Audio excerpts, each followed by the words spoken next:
An unbelievable trotter in her own right. We've got a field of 10. In behind the gate for the Peaceful Way tonight, 3-2 favorite from the rail, Champagne Problems. Here they come. They're off and trotting. Good clean start. First out of their Royal Mission from the inside. Pushing from the rail is Champagne Problems. Up on the far outside, there goes Margarita Hanover now. Taken back goes Our Charm. Also sliding over goes Lasting Dream. Then inside trots Our Duchess, pushing on through. Medley Sealster relaxes into a hole in the early going. Further back at the inside, Timona Leishu's taken off early. A gap of 2 lengths back inside to Highland Starburst, and trailing is Entertain Me. Opening quarter is hot, 27-1. Gingras hustling Margarita Hanover to the frontier, and it's Margarita Hanover in charge. Back into second trots along Royal Mission. The Blender trainees are 1-2 across the backstretch. Out of third, here comes Champagne Problems. Dunn's got her on the backstretch hustle. Champagne Problems was third, now second, and looking to brush her way to the front. Champagne Problems takes charge at the half, trotting by that post in 55-3. Margarita Hanover back to second now. Royal Mission third, it's Our Duchess first up from fourth. Trapped in Our Charm fifth. Sixth on cover, Lasting Dream. Gapping seventh at the rail is Medley Sealster. Then to the outside is Mona Leishi. 3/4 bound and even money favored Champagne Problems, the one to catch. Here's Our Duchess trying to sink her claws into that leader. Off stride went Our Charm around the final turn. 3/4 of a mile. And still with the lead at Champagne Problems. Our Duchess rattling her chain first over 3/4 in 1:23-3. Into the stretch. Champagne Problems has got her hands full. Here on the outside comes Our Duchess. Brushing up off a ground-saving ride is Lasting Dream. Mona Leishi explodes onto the scene late now. 4-cross finish. Our Duchess. Center Lasting Dream. Grandstand side. Mona Leishi. Mona Leishi with an 11-1 upset in the Peaceful Way. Lasting Dream down the center was second. Our Duchess third in 1:52-2.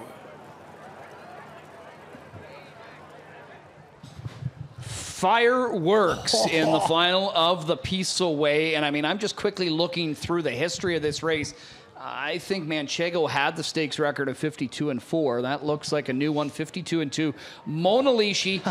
Into the stretch. Champagne Problems has got her hands full. Here on the outside comes Our Duchess. Brushing up off a ground-saving ride is Lasting Dream. Mona Leishi explodes onto the scene late now. 4-cross finish. Our Duchess. Center Lasting Dream. Grandstand side. Mona Leishi. Mona Leishi with an 11-1 upset in the Peaceful Way. Lasting Dream down the center was second. Our Duchess third in 1:50. From that exciting first crop, we keep saying it because it's the truth. Green Mona Leishi, outstanding first crop here. Mona Leishi scores. Daughter of Green Mona Leishi out of the RC Royalty mare, Pretty Philly G. Blake McIntosh not only trains, co-owns. His partner Tim Clemensic, James McDonald, the go-to guy. When the phone rang, James said, "No problemo, Blake.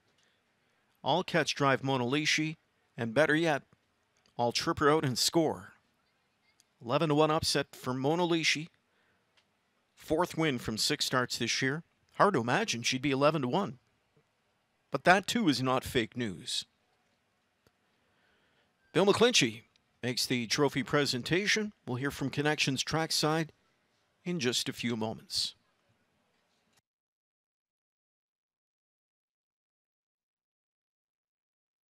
Mona Leishi plays the role of upsetter here in the Peaceful Way in a track record 152-2. I'm here alongside winning driver James McDonald and winning trainer and co-owner Blake McIntosh.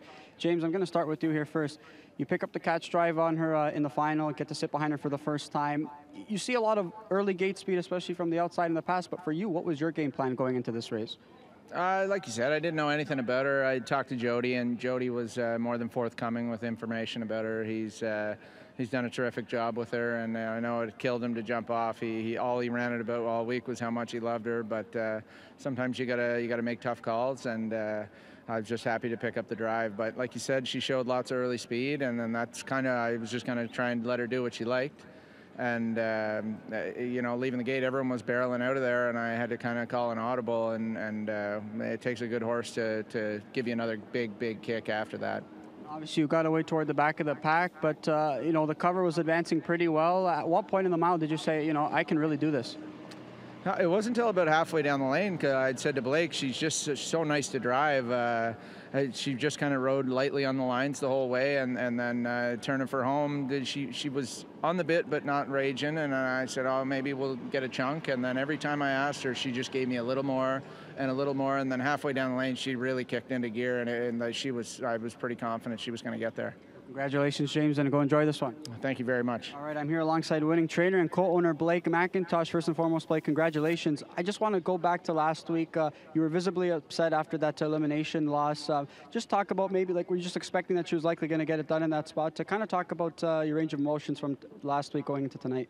I just wasn't happy that she got beat. I thought she was the best in there last week, and you know, we put her on front, and she's just not as good on front. We know that. You know, the only other time she just got beat was when we put her on front, and she's better chasing horses. And you know, I just felt we were the best in there, and it just didn't work out last week.